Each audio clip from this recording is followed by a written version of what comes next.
உலகை எழுப்பும் ஞாயிறு அங்கே குடியிருப்பான். அவன் ஆனை முகத்தனின் அடியவர் மனத்தில் ஒளியாய் வந்து கொலுவிருப்பான்.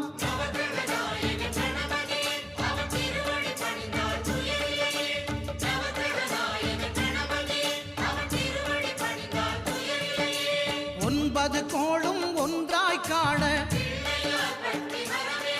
அங்கு கற்பகம் என்னும் கடவுளின் மெய்யில்